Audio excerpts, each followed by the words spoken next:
ngasi notice window na khana ni ne na budang ta pukat chari bang ngasi topic Muknaba Manba Maongda Ehou Toubiganu Chief Minister haiba topic asni ngasi masim April gi tang kun ga humdo yasi khoi gi khongjom de khoi gi lekhidraba sing de ikai khumnaba utpadugumba khoi gi numit ama khakni haiba khongjom de numit simak su khoi gi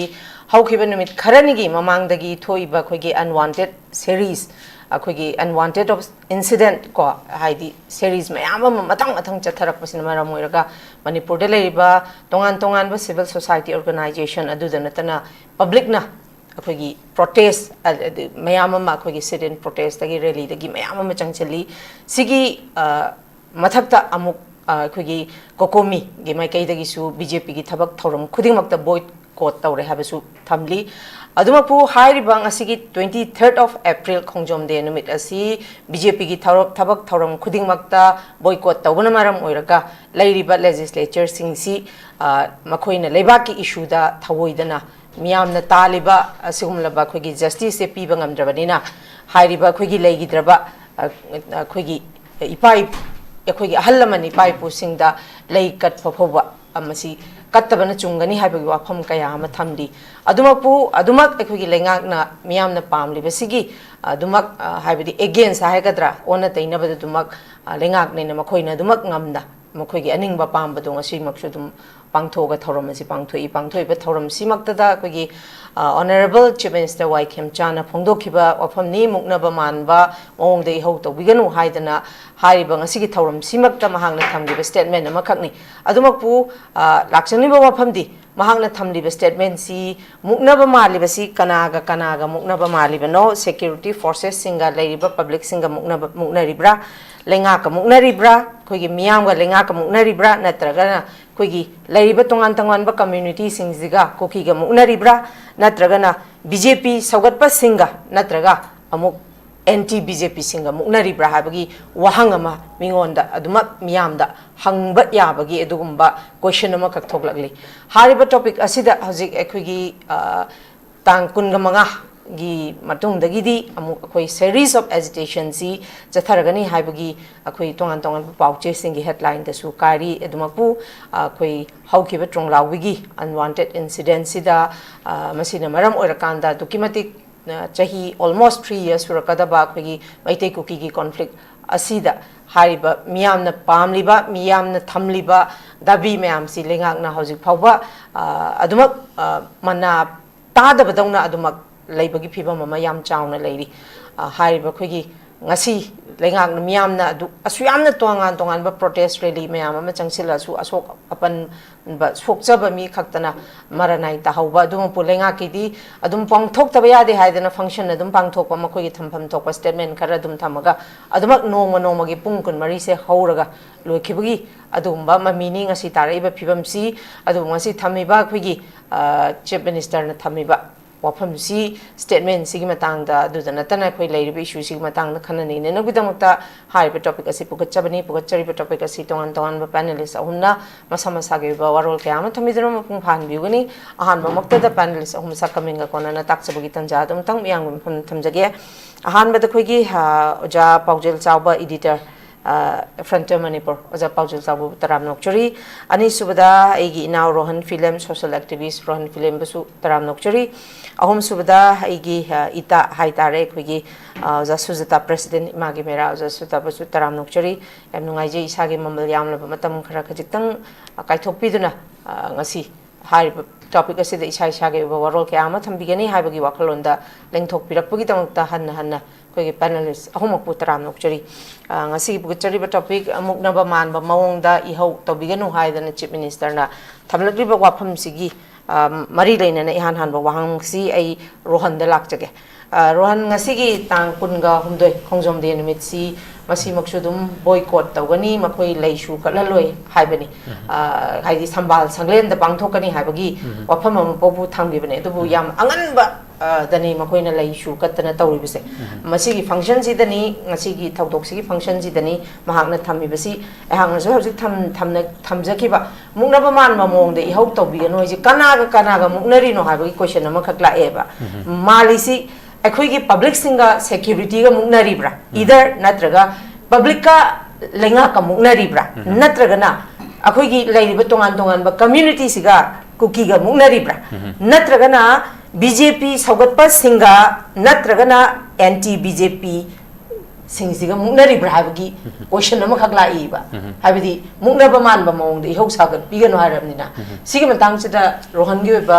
point of view se kari kamai thambini ngam kam ahan muktada notice window bu ngasi platform se pb be damakta ai ngamkhari tan thaga chari aduga ngasi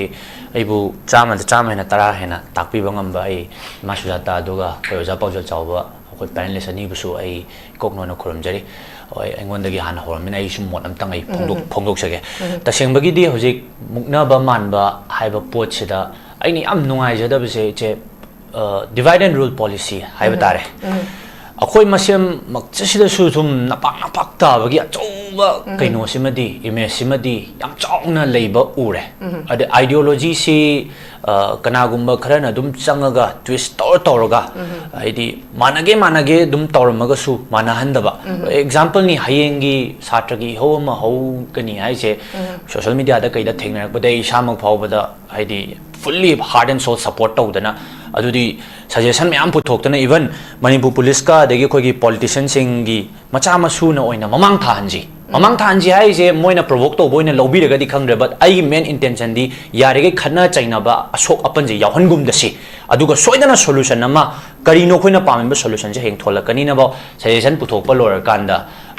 protest tu kanana sinbano khangde dana amuk hojik si yam kanna hayeng tawroi haibe pot amalai si sinasu masai mot phongdok chauba khoi si da sumu mayam na sumu nungai handaba adagi mu kanana from behind kanana masi se chilal liza no na traga moina behind the scene tawrabra ga haibagi mayam da sum wahang ama tawraga loina samum nam han bai tare mayam ji ko ado aseng bagi di Muknaba Manba pot hai sida taseng bagi di root cause thira si Trong laubida koi icha inau eba ngang ani je yama mangalgi angang ani ji tumna bom kapselak padagi horokiba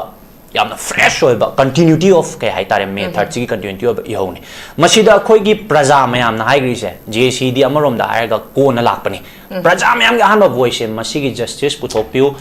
mihatpa puthokpiu angang haliba singsigi justice phangan biu aduga kuki narco terrorist sigi generally ba singsigi mathak sida matik chaba action khoi government na lokhat piu haiba sidagi lakpani madu hain akoina prajana tangriba Ehou du hoi nong he ngan baga mu akoi lai thiba thodok haiba tare praja mayam asau ba se hemalaktana akoi gi central forces ki CRPF ki amna changu badagi laibak thidana akoi gi chilina ohum amasu leigi dabagi pau amasu leire adubu Tanjariba kaino dudi intention dudi sarkar da madu aikoina matik chaba justice phangan biu kanana tawbuno haibse tohan biu matung tarak pada makha tarak pada masigi incident ja amu handana bagi thabak thorama government policy paikhat piu haibne sida akoi di tasengna Muknaba haibe pochim di kem leitabran khali government da akoi di hangpam thokpa wahang mana mapi mapa moibani na sarkar ma pai mina akoi gi oina haidi rule of law leiraganda akoi government ama chalai mina du da akoi di praja moina hangpam thokpa wahang hangbraina khale dubu hoi agitation ama taw matamda adum asok apan adagi khoigi marakta misunderstanding mayam dum thokna ba adum yawda banate tawda bu akhoina hangi ba wahang sidi akhoi maram chaba mi da hangraina akhoi khalle ai samaki mod dum tongan platform chingna phongdo kare ngasi khoina hangi ba wahang akhoina tawchari ba Ehou jidi atem tagina te government of Manipur gi mathak tani government of India gi mathak tani akhoina hanjan question hangi jini Modi maron lolu Amit Shah maron lolu honorable CM honorable home minister maram chaba ansaram pirga prajana satisfied oiba mongda thabak tawbirau adu khaktada prajagi Ehou sisu dum masana tana dum Ehou sigi result ama lakpa taragadi solution ama prajana satisfied oiba solution ama pibi pataragadi masana tana dum haidi Ehou sisu dum masana tana dum tumina leijagi ni adi solution phanga agadi kaisu Ehou tawbagi su mathau su tade tawbadabu adugi result pibi bai mahutta akoi ngasigi leiba ngasi makta su 23rd April sengaba ipa ipu ꯑꯩꯈꯣꯏꯒꯤ ꯈꯣꯡꯖꯣꯝ ꯗꯦꯒꯤ ꯂꯩꯒꯗꯕ ꯅꯨꯃꯤꯠꯁꯤꯗ ꯍꯣꯏ ꯑꯩꯈꯣꯏ ꯀꯣꯀꯣꯃꯤꯅ ꯂꯥꯎꯊꯣꯛꯈ꯭ꯔꯦ government ꯕꯤꯖꯦꯄꯤꯒ ꯃꯔꯤ ꯂꯩꯅꯕ ꯑꯝꯇ ꯆꯪꯕꯤꯒꯅꯨ ꯍꯥꯏꯅ ꯃꯗꯨ ꯀꯩꯝꯇ ꯄꯔꯁꯅꯦꯜ ꯅꯠꯇꯦ ꯇꯧꯕꯗꯕꯨ ꯄꯔꯁꯅꯦꯜ ꯅꯠꯇꯦ ꯍꯥꯏꯁꯦ ꯀꯩꯒꯤꯅꯣ ꯃꯇꯝꯗ ꯂꯩꯉꯥꯛꯄ ꯑꯣꯏꯅ ꯂꯩꯔꯤꯕ ꯄꯣꯠꯇꯨ ꯃꯁꯥꯒꯤ ꯃꯊꯧ ꯅꯤꯡꯊꯤꯅ ꯄꯥꯡꯊꯣꯔꯛꯇ꯭ꯔꯕꯅꯤꯅ ꯂꯩ ꯀꯠꯂꯨꯕꯒꯤ ꯑꯥꯔꯊ ꯊꯣꯛꯇꯦ ꯏꯄꯥ ꯏꯄꯨꯁꯤꯡꯗꯨꯅ ꯂꯧꯁꯤꯟꯕꯤꯔꯣꯏ ꯍꯥꯏꯕꯅꯤ ꯏꯁꯦꯡ ꯁꯦꯡꯅ ꯍꯥꯏꯔꯕꯗ ꯃꯗꯨꯁꯨ ꯑꯗꯨꯝ ꯉꯁꯤꯁꯤ ꯄꯣꯖꯤꯇꯤꯚꯂꯤ ꯅꯠꯇ꯭ꯔꯒ ꯑꯩꯈꯣꯏꯅ ꯄꯣꯖꯤꯇꯤꯚ ꯑꯣꯏꯕ ꯔꯤꯖꯜꯠ पुथोगा इवन थंबान संगलेन द पुथोनी हाइबदु फावबदा प्रजा म्याम जे खितंग एस फरे मोय सुमाइन थंबान संगलेन द तौरनी हाइ बाव ngang no ba hor kan ngasi se ayung anta loi chatla kanda yaw bai mami duna di praja myam da du duna satisfaction pi bai mohta hena khoirang ko sauna anba nongai anda ba hena usitta ba da khoi gi mai da mai hapchen bai tare adu oina thoi hai tare duna aigi motadi as a social activist amoina praja na hori bi hauja dum ai maram chana hauri tawpham thokpani masi ngangpham thokpa khoi ngangbani result phangdri phaudi ngangbada maram chai haidana ai mai thamjagi. Okay, thank you very much. I Ojasuta dam laksage Ojasuta khoi hojik numit manga gi total shutdown khoi law thokpasi loisila abani adumakpu total shutdown law thokpagi miyamna pamliba khoina khongjang ama changsalagadi madigi outcome amadi khoi pameba pamebagi outcome se khoi phangabra haibagi wahang sini akhoina thengnari ba rally ma chatpada meira rally ma chatpada amasi tear gas kapakpada apan paleba miduna hek shokpa adagidi hojik lambi machi thingi basi thingi ba lambi thingi je khoi kanamta da nate ko akhoi masen dani ko dum thengnari ba wa base aduga tasena Changsan ba khongjang sigi pandam sidi kadai bo yongna phangaba no haibasigi wahang se mipung khuding makta hangi ba akoina lambi thingaga kana piri ba wa base kana da no adigi akoina rally chatlaga tear gas kapaga palaga asok pananga maranai hekta dum personal adum tahauba adu bitargadi adigi khongjan changjan bagi mawongsu adumak akhoi nongmagi punna hekta lairiba khoigi AC gi pulap haurasi haina changjan banateba nongmana khuragi nongmana singjamagi nongmana mayai lambigi nongmana sagolbangi nongmana uripoki smaina mafamje khaido ga changchen baneba si nahan aina kokomigi spokesperson oza santa da hangjabadabudi mahakna masi a kind of formula ne di haibirame adubu oza sujata su khoi mafam chatpidana khoi mitna na kong akhoi ai khoi evidence ubira ini ko sing matang dang ngasi phaw khoina shutdown tawbagi outcome masigi positive impact kari leire aduga khoina taliba khoina pamliba outcome ji phangabra sai sigi matang sida oza sujata gi ba motse kari kamai thamini ahama ngotada khoi gi window tv bu yengariba praja myam da kurumjari aduga masigi panelist ne phamiba okhoi oza chawa amasung chanupa amasung ta hari da ko hari shutdown gi khoi gi kano se positive kano di phangda baduna bu hojise mayam se dum mai hongna ri ko adu ngasi makta su dum continue tawni adu ada myam ma hairi ado tawri bese se na habada sidi praja mana pen de habegi tawjabane ba hoi akhoi da akhoi problem di ohali problem ohan baharaga su tasengna khoi gi leiri ba lengak sina su masai gi tawbom thopa thawdang se lok tabdei praja mem su upai leitabane ba we leitabagum bane ba marom dani natra ado leite haraga su aigi wakhal dadi tasena vegetation se ai pamba dadi khoi gi leiri ba mihut mem se ai adum hanjana jana ju haibane khoi ngai mairagi budi akhoi tasena moi gi party president da adugi any party president moi MLA sindo house ta mutang special session am ta ko biu habegi khoi che chatana khotana di tawe adu su moina adugi pakhum su pide aduna tawbam se khangna da mayam se tasengna khoi gi sarkar sina leiri ba lengak sina miyam gi khalaga tawge haraga di sisu khoina request tawdana khotana tawbam di thokta bane ba tawbudab kai gi no have for example handak ta parliament da akhoi gi numi humni gi special session kauthagi bo ja ba ko kauthara khana naina ki adubu akhoi gi di tawna masai gi state amada sugyam na kanna mai cha ba bom pumbada bom na kasandana angang ani leikhidra sugyam na situation critical or basida moi gi thodang se moi na changde ba adai praja na su akhoi gi waste step akhoi strategy se hoi voice ti thamda bdi ya de chume voice amasung on particular habdi mihut sinsigi to han thoba thodang da su hoi engine ba ma habdi assembly da changaga house ta du khanaga damni haiba pot se nini natraga humni bongti noi khanaraga hoi gi leiba military crackdown ka habse khoi dum house ta tor ga moi apun ba gi decision oina vil ma dum sa oja chau pass tok thok pa ya ba na tro in hai se armai taw dana su gi matang bu oro adure gi hoji ki census ki matang bu oro si gi step se dum lo holo bu ya ba ko ado son gi focus se khoi assembly khoi state sida khoi gi praja su ngai re khoi gi lengak sasan gi chalai bam assembly ma lei se kaw kaw bo dong na khoi myam se loi lei ne ba aduga son da lengak na mu yo nang nu je hangi du ne ro henda nga kanu tong de khoi gi ho se khatang kanu oi ba hai tu ma sai hai du ko adu ain hadi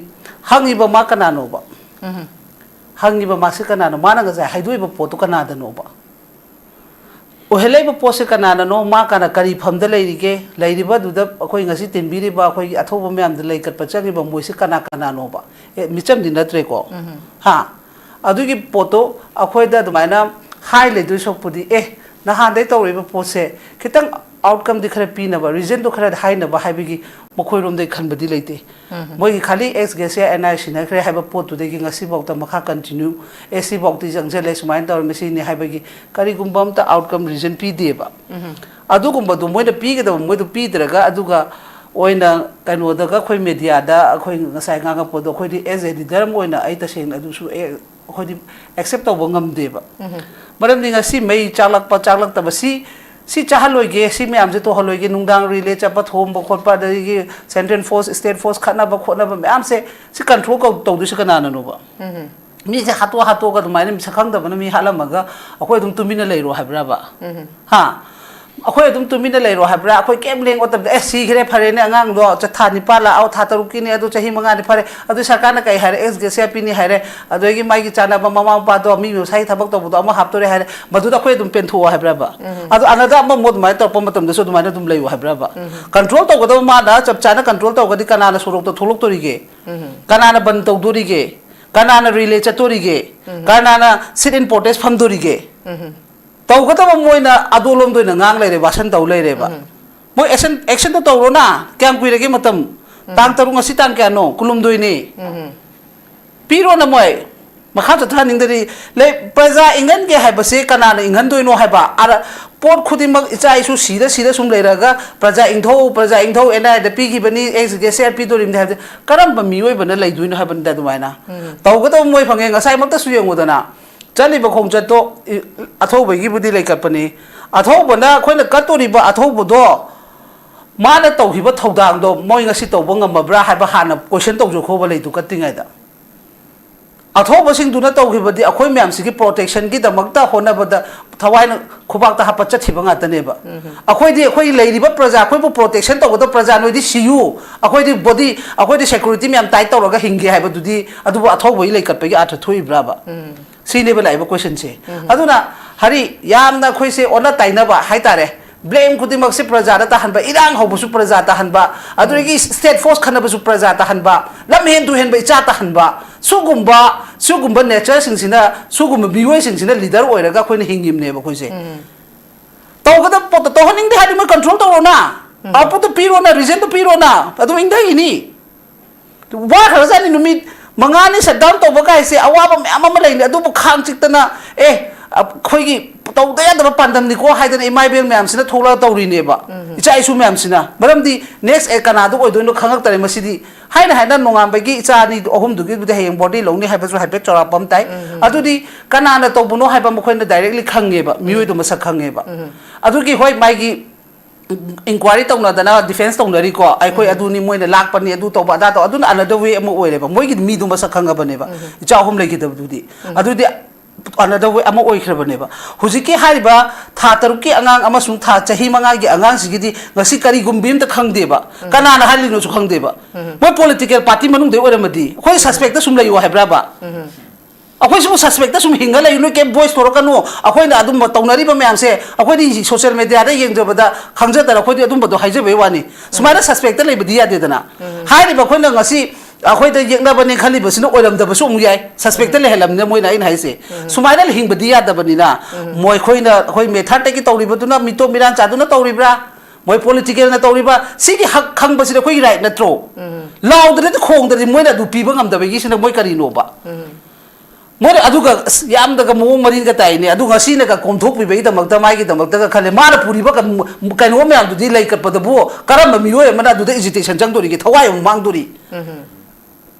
गसी Puri दो जा जाबा छाती का जा लोय बखोगी लाल अमा चंगबगी ताइने बा गसी लै कटप चली दो माइगी सिक्युरिटी म्याम का फोलिन तौरा थमी सिंजे मैदे हौरे दुम चिंगांग खोंदगी हौरे अदुदैना आ का खोंजोंग बक्ता लेंगी बो फोलिन म्याम दो हरि नंग उरदि ngakkaनेबा अदुदा करम मीना थोलागा कइनो हाय गमदोइबा अदु बान ओइदि काइनिङाइ नत्रो मियाम द याददना ngasi अखोइगी खोंजोमदेगी मफम सिदा चंगदने इचाइसु म्याम द कक्तना मफम गाड़ी थम्बम कोनदबदो ngasi दि मियोइ खुजो खरादगी ओइना तहनख्रेबा मोइगी तौदे दबे तौबदा नुंथिनदा कइदा खरा लांजबा इचाइ मोइ लोइखर कांदा मोइना तौबा नेचर दुबु लेबा अमगी थौदानि मपु अमना मपुदुना तसेंगना हायबदि खोंजोमदे सि लाओ प्रजा सा इचाइ सु म्याम लेबा सा अखोइ इपाइगी दमकता अखोइ पालन तौरोसिन लोइ खोमा पुगदम नत्रो मपा माना अदु तौदरी मादुदि माइगी सिक्युरिटी म्याम दुना टाइट तौरा चले योमगा आइदि सोकपा यादेना अदु कइनो बतोइदो अदुगुम्बा मयाम मोइ क्यानोने लीडर फनाम यामिने अमा निदगा नते अदोइदि रम गवर्नर गा सु यावसलिनि ओदना अदो मखोइना अखोइ लैरिबा प्रजा म्यासे इंगना तकना नुसिनना लेरम तारगदि हाइरिबा खोइना ngasi तालिबा इचासिंगी कइनोसे खतंग रिजन तो पिबियो हाइबसे पिबिरम तारगदि अपुनबगी अदुदो ओइमिनौ यायबा मासु नुमितु ngasi नुमित अथौबा हापिबा यायबा खोइना मोंदा लेकटपा यायबा याद्रो अदो हुजिति मा अथौबा हाइगद्रो अथौबा आइदि खमबु खलमनि मा गसाइगदो तसेंगनाने को आइगे इपागुम अथौबसिना मासु असेंबने आइना हाइसे माना पाइबा थंसांगदो तानचारि सावादि मोइ मंगा कक्कनेबा लेबाप सुमाय पानब्राना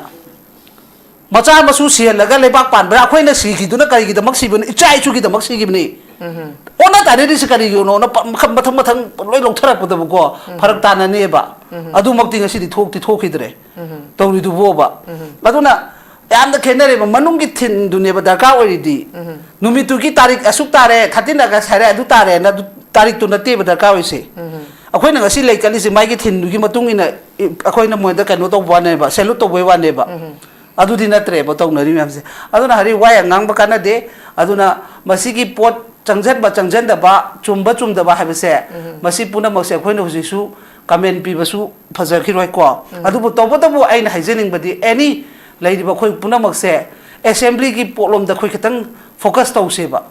मिहुत म्यामसे हुजि हये मक्ता हाइबे यायबा अखोइना मोइदा कइनो तो हंदसु लेकाय लेकाय नत्रसु पुलप थौलो हायरगा असिदा चंगो हाइबदा नोय हाउस फॉर्म द बियादे स्पेशल सेशन कौ द बियादे हाइरिबा अखोइना ngasi तौरिबा डिमांड सिंगसे नखोइ अपुनबगी एजेंडा ओरगा बिल खरा पास तौ द बियादे ना अदोलम द प्रेशर पीसेबा मोइ ngaucheनेबा सिदी ओजा कनोजा सुता द मरक अब द थचगे ओजा सुता द दी लैरिबा एसी की लैरिबा खोगी मियोय सिंग सिदा मागी एमएलए सिंग सिदा प्रेशर पीरगा असेंबली से फम से हाइबगी कनोनेबा अदुमकबु सुम अखोइना एनालाइज तौरगा सुम उजबा मतम द इवन नहानगी खोगी वांजिंग टेन थागी वीडियो ऑफिस संगाबैसे अदुम अदुद येंगसेबा ngarang nahan da oja sulta isamuk ta thokri dunebe singjamai assembly gi da sina takpadi akhoi lairiba legislature sing na ngasi bo miam na phanyam na laurasu mi phanyam shirasu angang shirasu makhoi da kemta na chungba phawdri se still akhoi public akhoi se still we have a limit of tolerance ya loidri ba khoi khangi ba akhoi gi limit of tolerance lairi ba hojik ba अदुदा चलिबा मपुंग फालिबा वांजिंग टेन थागी दो group अमना boycott Tawi चंगबिरकनु हजिक मतम जादे सारी सिबुदी फै हाय खरा मना अदुम चलिसि मंगाइने मानद्रबनिना करम्बा करम्बा ओजासुतान फनेमना खोइ असेंबली काउनबा लैरिबा एसी गी खोइगी मियाम सिंगना प्रेशर पीजे हाइरिबा पीबा ngамदोरिब्रा बसि पिबम सिददी हरि तसेंगना हायबदा नहान की पोतुसु आइगिदा तौबा खुजो खरगी वारीनेबा सेंगना हेता वांजिंग तंथागी पुलपने हायबदी आइसु हाइनिंग दे को वांजिंग के पुनबनेदी खुजो खरा ना आइगिदासु खुजो खरा दुम लाकेदना अदुगुम्बा खरनेबा अदुनानेबा आइना मामासिंदा अमुमु आइना हुजि कोइगी अवेयरनेस की टाइप ता कोइना चलगा मोइगी स्पीच पिबगी खोपदा आइना हाइजेसे ngasi लेबाक सिबु तसेंगना कानसे हारगदी ममागी थौदांग यामना चावी ममाना amata oiraba kanduda ngasi lebak se kanba ngamni haibagi ai nupi oiba singda dum haiba maramdi madude tholei do taseng na habda nupi na ayamba neba sonda akhoi da sonda boycott tausi pen da begi da makta hai su nupi neba adubu aina wa hajeni di wangjing ten thai gi tholei ba nupi khujop khara do aina hainingi na माइगी MLA दो थमो याम फरेबा अदु सोपुदी सोना कंदा माना सखोय वोकनी मा चंगक पतोगनी हाइदु सोपुदी माइगी नुक्सिजरीबा माइगी मचा ओइगेरा माइ ता मबुंग ओइगेरा माइ मपा ओइगेरा मदुइदु दा हाइगे द बोनेबा मोइन ओइना का मोइन ओइना मोंद एडवाइस पिबी गदमनेबा ए हाइ सिदी नुगाइदो मानदेदा तौरिबा फिबम सिदा अंगांग अनि दो अखोय अखोय गिसु ओइरमबे अदुना मरम ओइरगा मोइरोम दोइना थेमजन गदमनेबा सोमदा वेलकम तौदु सोपुदी अदुना आइन हाइदु नुपी खोयगी थाइनेगी पाइपुना गा हाइरम दाइना नुपी क्वा नुपी जरोय नुपी अदु म्याम हाइबदो अदुगुम्बा खोयसे दुम ओइरा लेयेबा अदुना ngasi लेबा कनबदा नेपोलियन हाइबना हाइबा मलेट्रो अफबा ममा मा पिपि जोय तौगेना अदुबो ममा ओइबा खोयना दि तसेंना नुपागी ना नुपा ओइजरेको अदुगा नुपी अखोयदी अखोयना इचासे कमायना योले इचासिगी थबम क्या अखोयना नाउपुर पोले हाइबी खतंग खंजन बमदी दरका ओइदना अदु असेंब ममा ओइद्रेबा माइगी मचा माइगी एमएलए दुदा कन्वेंस तौबंगमदबा माइगी एमएलए दुदा अफबा पोक्ताक पिबंगमदबा अदुदी ममा ओइबगी आथा थोक्त्रबा मिंगा तनेबा दुदी हयेंग माइगी द थोलोपा मतमददी माना ngasi याम फै अखोय वेलकम तौने हाइबदो माइ मफमदुदा बोमदुमा पोखाइरोने हा थोलगा माइबते लाउरिबा खोलिबा वेलकम तौगदा म्यामदो अदु मतमददी होजि माना तौने हाइबा वेलकम मीदो अदुरेगी मोइगी काजरिबा केंद्रगी एमएलए दो मा पेंददना मखोइगे चपाना खोलाउलारो कनेबा अदुना मरम ओइरगा आइन हाइबदी होजिकी ओइबा सिचुएशन सिदी ए युम थंगनबा मा सुमाय तौदना तोंबदुना चावबदुना हापने माजेंदा फाग्रे हाइबगी पोट नतेबा याम लुबा पोजिशन ने मैते खोइनि हिंगिसे होजि सेंटरना सुके मेंबिदे सेंटरना नहाना खु थागे थारदी नहाना लोइबे याबा पोतो मिगिदी अखोइसे तसेंना हाबदा सेंटरगी हाबा प्लान दी अखोइ लेजरीबा लेबाक निंबा म्यामसे मसि लोइसनबा हौगलुहलबा लानी अदोइदुदा अखोइ म्यामसिना खंगागा बतम कुइरा कुइरा मोइगी एक्सपोज तौरामनिना मियाम चंगदना मुहुजिति अपुनबना लेबाक सि काइबे यारोइना खोइना ब्लॉक ओइग्रबनिना अखोइ प्रजा सिगे सियु नहारोन सिगे सियु अंगांग था मंगा सिगे सियु मिरोन बि सिगे सु मवाम त लौदेबा अदुन सेंटरना मवा लौदबदुनने स्टेटना सु मवा लौद्रिसे कइनोदि डायरेक्टर दुगी कइनोदा हेरो कुमिबनिना मोइदि अदुन आइना नामुसु हाइबदु नोइ चेनेंदा हेरो कुंबगी माइगी कइनोदु कुमजररोय नंग हेरोस एक पामद्रे नंग स्क्रिप्ट एक चानाद्रे हाइबगी कक्थट पमनाइ दिंगे अदुदु चतुइनेबा अदुइ तारि कनाना ज्ञान तागदम मदुइदु लाउखिबा नुपी सिंदो मोइ मसा मसाना वखल खंदबम थोएबा माइगी कइनोदो इनोग्रेशन दो तौनु हाइबनते मियाम हाइबदी ए तौबियारो एदु तौबियारो हाइबनते ओइदिबा सिचुएशन शटडाउन तौरिबा हाइरिबा पोसे मिहाप पुथोन हाइनरिबनिना मदुइ पोतु मोइगी वांजिंग कसिंग हुजिकी हाइरिबा मी सिंदुगी मफमदा थोलादि मोइसो कनीने नट्रो अदुना अपुनबगी ओइबा वखल से खरगा अदुना नुपी से आम लुइबा अदुना नुपी सिंगसिना ज्ञान तादिंगै दी अखोइ वागनी अदुना कन्विंस तौबा मतमदा माइ लीडर दो लेजेसन मथन सु काजा सनोबा अचुंबा लंबीदि पुनबो होनोबा अखोइ मोइना योमजलगा निंदाना योमिबा मोइ मचाने सैबा मिदो अदुइ पोतो अचुंबा लोमदा पुथोनबो होनोबा मा कइदो बगी नोंनिनी मा चोनथाबदा कइदोदुनो थाम ले तौरसु किसु काइदि कइनो अदुइ तारि मोइगी केंद्रगी एमएलए दुगी सुमोइ सेंगना इनोग्रेशन तो तौरगा बिल नुं काइथोरगा मथंगी तयारी लेनबगे हाथवातु तहौदा यादब्राबा मतम लेतब्रा हाबनिदा नंग अदुइ तारि मोइ चैलेंजेस से मोइना दुम तौबा अदुगा इहौ तहनबसु खोइ महलनबा मिहुत मासु ज्ञान तादेबा मोइगी केंद्र दुगी एमएलए मासु ज्ञान तादेबा माइगी मसु मचादा थोमगदी मा कदा इनोग्रेशन हा मिहाप पुथोन मा ना चोंथोकनिने चोंथोइद्रो मोइना सिक्युरिटी दा डबल चार्ज योमजल लोइ थमे अदुगा सुमाइना लेजबा मपासु फौजीनी अतोपे स्टेट मीगा प्रोटेक्शन तौब चचरिनी मी इमुंगदुदा दुमाय तौरगा अंगांदो सिरकांदुदा मोइना ओइना कंडेम तौदन मोइना ओइना मतेंग पांगसनगे हाइद्रगा अदुइदुदा माना अदु तौनिंग खलिबा अदुगुम मिहुतुबा लेबाक नुसिबा मिहुत ओइगद्राबादो मधु पथंदम पुखलकदब्राबा अदु पुखलकतादि वंजिंग प्रजासु प्रजा मने हाइरानेबा लेबाक नुसिदबा प्रजाने हाइरानेबा अदुगुम्बा मफाम मतम खंगदना थबक तौरबा मिदुबु कमायना मिहुत ओइदोनो मिहुतुगी प्रजानेबा सिरिदो मिहुतुगी मचानेबा सिरिदो मोइन मिहुत ओइरगा लीडर ने मोइन प्रोटेक्शन तौदबदैनेबा ngasi अखोइ सुमायना ओइरै मैमसे अदुगी मोइन नुसिदना चांदना तौगदरा हायरगा मोइन ओइना हेक्ता अखोइदि कनो सिक्युरिटी खरा पाइरमनि खरा पवा लेरमनिना फोर्स तौ अदुगा सोना कंदना इचाइसु सोइमने दुनिमितसु इचा मा हिरोकी सोक्त्रो हुजी क्रिटिकल तो ngasi हुजी कतंग रिलैक्स तो हाय ai numittugi nungdang da doctor da chatpane sija kanoda rasta aduna ya aduna ina hai aduna tadi ngasi lekat pegi moi ka ya tha thoi ge ba ipa sin duna tau hibu duri kai fibam da tau hibu moi history pa da braba so da de khoi loi mak sum hato laga leika chaturi ni kana na harau duri ge aduna yam yening de mihut sine ba number 1 khoi phatri se party adu das na arai bak question amane ba ai ge mihut se minu se khangdri bo ji bo adu edu da mu khuja bi khara mu napsal lai re khongban gi khara thika pi ra di a letin gi khara thika pi ra di na mu yo ma lai khre moi de thoroi de bi ta ta hari ba myam du bo moi lauri ba changbi ro welcome tauri ba moi du bo mai kai mari lan ya ra bra ba moi sun no pa to soi da mang ngo ne adu sikan da ta doi ni ne adu hana khoi sengdok se adu hana semdon si sarkar da haibani na moi mi uta haibani ne aphaba to ka aphaba loi tau jong ne khong la chat ke ra ben party puro chat ke ra chat nau ne kana na kai hai dori ge aduna yam da khoi nupi yam phate nupi se aduna nupi ahum thokpa se thok tra kan du da khoi leibak se santi legani aduna haiba leibane khoi gi nupa aphaba mo ora gadi nupi gi khut yam changi ka haina dai ne aduna nupi haiba si dai gi loimak aphaba ora kadabni aduna pumna ai se chai begi wanate aduna mafam matam matang yang kanda thabak to hansi nupi si di wakhal khanda mama haini malem ima hainari duni aduna malem ima amtang oimina si habe se masi haijege. Okay, thank you very much, Sakachari. Makhat chatha boina oja paujel chawba da lak chage. Oja paujel chawba hojik phawba da khoi gi leiba conflict sigi waroisil purak pangam da basi government of India na proxy war sana bani. Haiba chimiam na khoi kokomi gi keno da su yawi ko.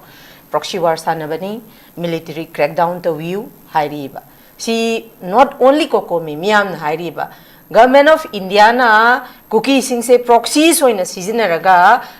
ngasi government of India na sana balila ne hairiba adu bu nakalam rom dam yeng se ba hojik se koi amko na ngasi ju thamak pane ba center bu para tambina ba civil war law thok pa ta bani hari center si hojik oja SUJATA na so haibiri ba director si makoina script i rakan da koina si da play taw bane na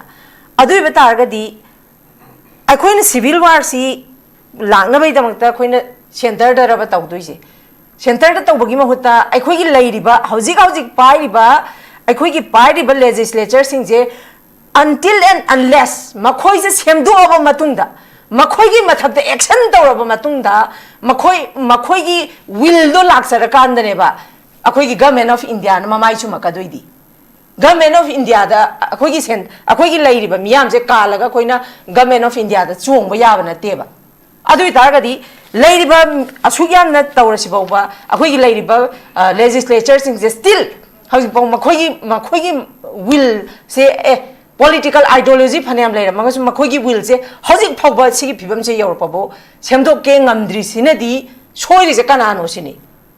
kanai de soiri no ba legislature sing je akhoi na thagat khibane ba sum thokpam je akhoi na thokdro japok jal chawba still akhoi na chum thok bangam dri je kari no tongan loin politicize tawre chi har ga su kanna anchor na kanna ngangi haini ba akhoi ju u da na ti ui he ba osa kari thambiri sim pibam sida me ka akhoi gi civil war law thok pasi government of India gi law thok pai se akhoi sida han tawdana ada law thok pa ya ga dra baza sidai san sem do ka do na tru ha osa kari thambiri osa masi ge se kari hai tare answer je ai ne ta pi ge basu eta chumne hab chulete ko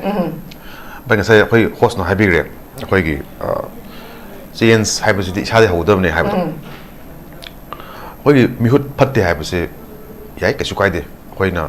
mana pa tok ta ga di phai hai ba tare phat ga di phatte hai ba tare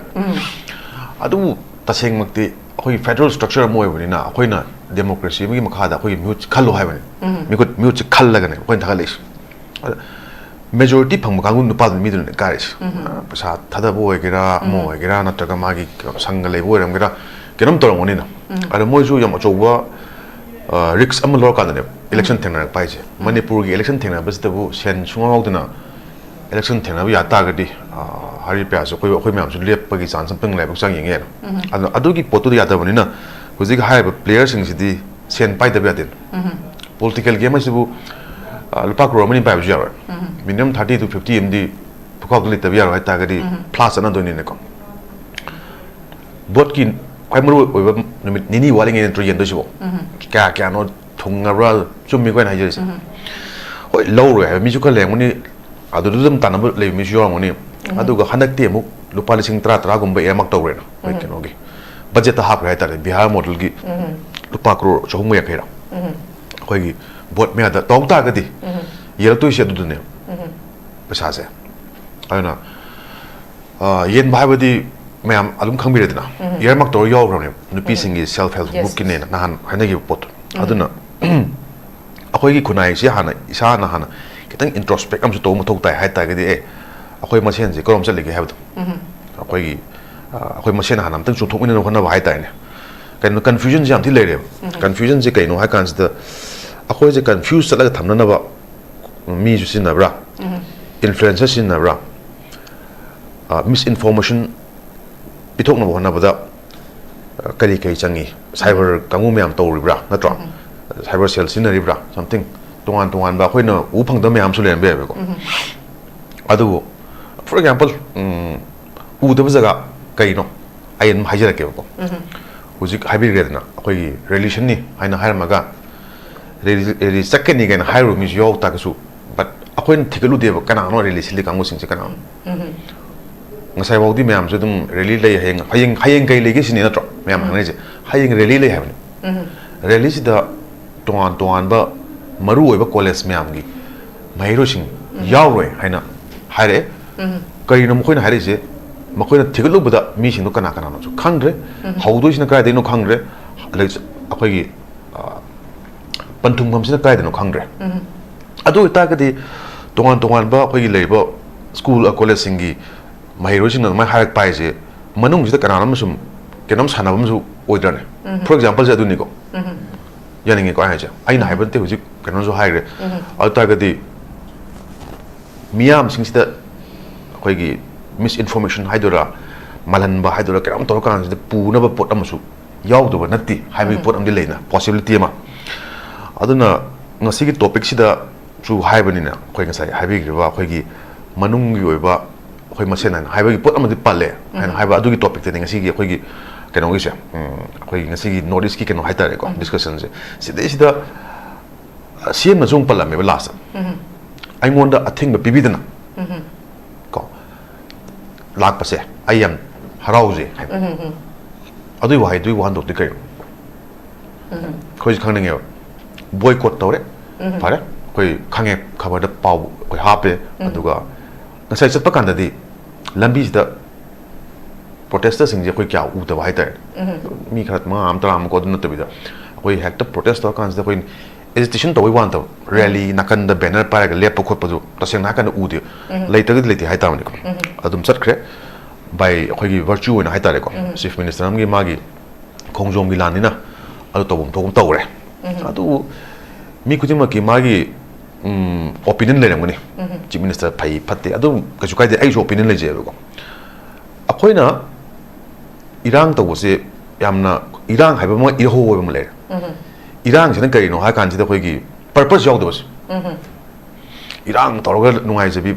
adu ga ta ma tho maram ba mem ta da bi i ho wa sina vision na mi yong chang halak pan political oi ba oi bi amo bi isin no ching chang li so bi na haun ching chang li so political objective mani na tra adagi le tuan ba organization club myang so mai tuan ba magi vision nam le rang ne adu ne i ho ne ata gari irang ga i ho gi marak sida manipur gi tori su kai no haiba question so ko ni yeng ma thau ta ata gadi akoi na hangu kan da ngasi gi thabok se kai protest se kai matang no ha kan ama confusion sa mi jo ngasai host na haibi gre tau ta gri plap junaitin gi type to to lo sing gi ma na traga sum tam sum to gan pot for example khoi gi ma example lang bizage trong law wi jc trong law wi jc se moi hana mi me ama la ma kan sida moi gi ai list amu jare ko kana la am gen ai hana jaga thiet pane da trong law wi jc na moi mateng pang ni la ma mi sing do ai am mung kha le kan loi mang re ko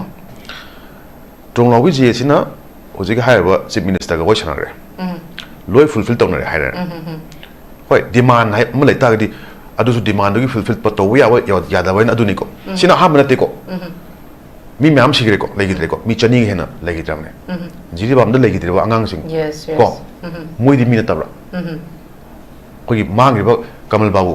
ko adagi IT ro ta ngang masa hat yo ko mem tori mem adu di kai no wadu we do not mo crime na tabra wadu adu ju khangi ne kana tawgena adu gi justice today kamai to dori akhoi manipur yam leina ngaki apun ma myam gi pulap ki wa gri ba ngasi naraga leriba shuoga leriba adagi laju ga leriba nomina palaga leriba ti iba moi myam gi right ti kraino IDP gi right ti kraino natro ada sigi singsta akhoi gi jaba tong lobi je sidina akhoi gi makoina changure hangure hairure adu kansida wai sanare dialogue tore matung sida yam ngai ba development na mo khoi gi keno se mi khala ama kansida nuit mangani gi total shutdown lau thue haibadu potuma amuk jesi nong kona sengdori ko moi won sengdori ko khoi mai le na den adu ta gadi akhoi ni se miya amu oina kanara ma jesi ta changla ama kanji de hekte kan to dori bra akhoi gi issue ja hadik to dori bra huji ka sai hai ba rally gi mong du kanam kokshila ma kanji mi aseng ba thi bu khangda jesi kangun hai ba ai ngon hai le makhoi na huji ka hai mi sing se nongala kan da pung ama da lakani na hai bu ngai ba kan moi lakidre hai kenoma haide haide he ko moina tong lobu changi ya na du tonga mam le jagre adu bu learning point ti huji ka haide ba khoi gi changai bi mi sing da kamana kana yauge hai bu question jile masida khoi gi hoi aina haide thada ta ju moi de recording le pung ngam minute kun sa recording le adu loi tholakane wai sa ta ga de ko ana adu i potu da mi kha oigira ama oigira ma changal kan se tori potu hoi moi ju pan ma le be ko but JS nam chu le ni ko JS na decide to pot ama da mu mi ama tung to ra bra au ta de khoi gi kare hai ta re changal le ba khongjing si gi mai on ju kana ju bi ge hoi na amuko kena ozagi film tu ketang tak le JC gi wari du ga JC na moi na changure lak thok padegi biam chale nonga laga apun bai gi JC na kan pham bane moi family pham bane adu lak thoi ba mi du pham kan moi pulap manaraga sadaw si lak thoi hai adu mamang da tori bal lira irang mem du ji ohura adu mamang da hai jira ke mi du gi 7 da thok thok thoe JC matak ta ip le re adu ai moi CM de hare me am di JC si pam na dere kai na thok ba me am du na adu bu imung le Toubiganu di am adu imung le bani na khopani na ma pasu lak tab ni na hai re uji ki phami ba moi me am du le adu edi hoi ba pare pungani da thok meeting ong to se hare numi du gi da 7 du gi adu bu uji ki anga hum sirap du gi problem du na maram boraga aina haije tang tra tikine ko tate trampan ni wai ne ma tare ko aduna tang tra te ki wari du ne ba sam tu se se tang tra te trampan gi se se jo rohan ju khang wani ma su yang wani ko aduna date aina hai se ko date rohan gi ojagi wari du la akon bu oi ra ha ge to ne bai hai se adu egi di mai to tan moi je si se sem gre mayam the voice to lau go sem gon na adu edi ko dam da moi gi decision to ra ga moi unaru re hai re adu edi moi gi lei ba moi rang gi moi gi mera pai bi oi bani kumbi yaw bani moi am yaw bani ba dumi tu di akoi su se na ha ba da koi gi committee ma sem mi naga mai te pangal abasu mai te to ra ga phai ma sem mi ba adu du na ko ta da wai sana matung da akoi su la ek kham na ngatang changbi wo hai da na numi si da changa ga ha moi na ngarang unaru ba poto mayam na hange ba adu kanu commitment kam phajana pire CM na du har pa da moina commitment kanu to boy wani phajana focus to bu gi di hydri adu ta di to da ta de khoi mai kai mari gi blockage to ni ha be gi ha ba adu ta di moina hana JC du ja so du sing do matung da adu gi matung du da gi hoji ke hari ba JC gi team pham bane adu moi family father akoi di justice pam mi id kem ta pam je de ha pam phame maya da moi gi hari ba ate gi mera pa bi myam du phamin raga hari ba pot sa down se plug chat ki bane ba adu chatla matung sida mu makhoi gi JC kangu se khatang marung da moi se khara pressure lai adu ada myam tong na ra pa de gi moi na mu huji ki akoi di yaw je de sa down lok thu se moi na mu chat ki bane boja adu na ozana as a reporter moi lai tar ga di aina le JC amasung hari you akoi gi no ma JC mi ma ko ji se ko tong lo bi gi matra adu ga punna discuss to bi wo discussion to ya na adu da recording si putu ala si loi tanar se ko hoi aina hai si nik yaring tena te ko mudum ni wente adu langi point aina langi point so ta so tabi ko koi na haning point aina mingon kuno bi thivante ko aina hari si hoji ga hai ba tong lo bi je si gi pot ka thambai wain noi ubna mo me manung le na kenam obe adune ai na haise ma pan na kenam smoke screen manung kari kuma thaba ma tawga miyan udaba hidden agenda kharani aduna to sigi sigi haiba really chin ba kan sidabu kana no hang ne ron hangi braba hang de ko nang sa thagli to se nang sa haina to adu ta ga di akoi hangum thok to chi kamai to ni chi kana to no na misunderstanding se sum hai ko tu wai ne hai chum ai ta jaw gi su ai loima ki sum supplement tau jabo no ko ai na yam nungai je da sini ba khoi khana se na la ka na sumai na ta ke no da chat ki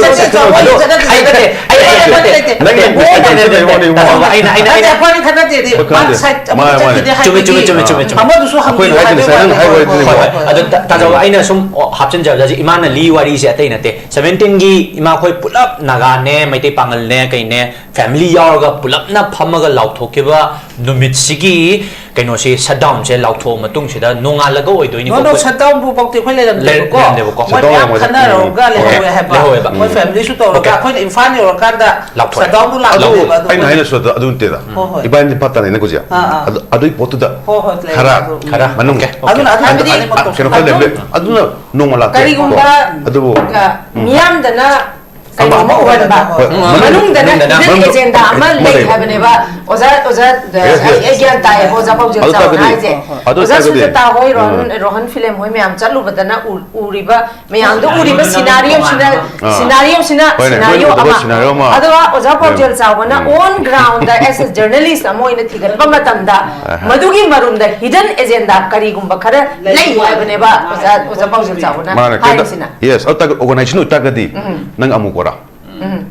nang kanora de samla ha PHILEM la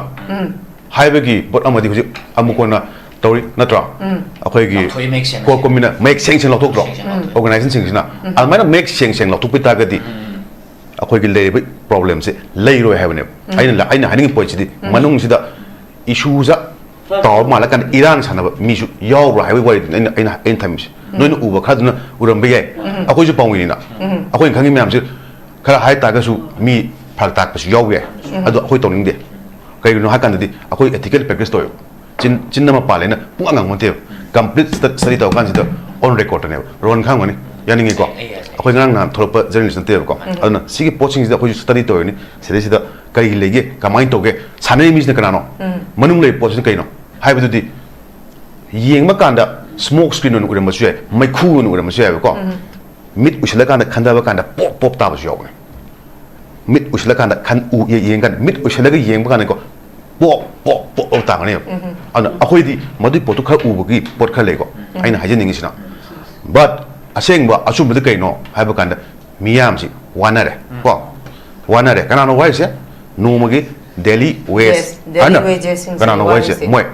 what they have thrown no mo sa ta akhoi join aduma ware akhoi kano gi education system angang sing numi ken chure yes sida online class to koi suta khoi gi ju de mayang su angang sing moi academic ken de mangra koi democratic we protest to se loi to se loi ye adu khunai hana sok le khunai sida amuke na sok mu ta gadi akhoi wa ma ta war la BJP ki 2023 matam de na to illa so adu kan na to khoi la ri so yani ko pa ba pun ba kyam to bi re sama ne khang woni adu ta gadi huji ga hai ba boycott to go di 2020 di hong tom ya dro adu matam de kana kana thola kan si de da ena gi mai ma sai course to ngada bani investigation je matam sangi video lo le ne kino lo pi to sunga me adu botu da matam du di kai da ulai ge ya kai ka chukai de matam du to ko me am to we huji ki to si huji to bu kan si da Manipur miyam gi interest akhoi gi khunai gi interest si nga chok ta nam to godam ne pung hai hai la kan pung man la kan miyam mang da thokona ama manung le na ama yani ngi ko hai ja adu ko ki wai ne ba aina hai ji mam di akhoi ji investigate to kan si da akhoi u ba ta ba chin hai dan te na kong ta ra kan si da kenon le kan si da praman le kan si ne ba pot puthore ji ana huji hai ba ya pot khale hai ba da pot khale do at the end akhoi to thabok si di leiwak miyam gi interest amari law and order pusla amu halak na ba natro asum protest to seta ko su democratic form of protest akhoi kenona santa ko na high pot very good adu am phai amai to se akhoi ju dum coverage to ngatro how many protests 2023 dagi akoi kyam protest to IDP na chara hela kan sidabu kamai protest to dino lai ba lomi sing sinabu akoi nimi kyan no protest to dise moi mota akoi to win tro mayam to win tro activism to win tra ba ar farmer asem du di mana protest to thola kan sida low du thadom ta akoi sa du kai no school gi education gi pium ji kai no angang sing ji hojik lei ba angang sing sina moi se like tam tu o kan sida irang to lei ta da akoi gi next generation lak tu sidi akoi gi kai oi do ri ge akoi di to sine akoi matam lo ren khala se ba akoi widi sahi du yare si da yare kana kana angang sing oi ne oza saw gi point of view da hojik si akoi gi strategy se kari step forward kari adu ni sai mayam haina gerna is not in our hands akoi khuta le ponate india gi larger plan di kana no akoi Manipur je aum thunga thugai bo ma jekan kuki gi jaga ama maitai gi jaga ama naga gi jaga ama na hujik yeng toy phim je maitai ke tor problem nei ja kuki ke tor naga shok dor tangkul naga sing so tangkul naga sing chapang am deli tanda big shame kai gen do naga gi hoi leba achoba moi gi organization le jari moi gi tongan mi roi le jari adu da litan haiba mafam je lan mangam tawne adu le kamai taw lani point di ngasai suatan jo haigre larger manung do oiba khoigi kano yam le ma chu yai agenda me ama hidden agenda me ama sigi hidden agenda su khoina khanga da organization me amna thole ba chirol do yoi ba khoigi wai matek sing haijab tar adu du me amna nainabam thok tro ring ne smaina kain ahum thok pi phiam lai ta ga di kamai to du no thaina khoigi puya da ju hai me hai ko pu ahum sai na ka ne na khoigi smaina to na lasing na luppa kan da nung na taw ni haina adu gum aina hai ba na ta si puya da i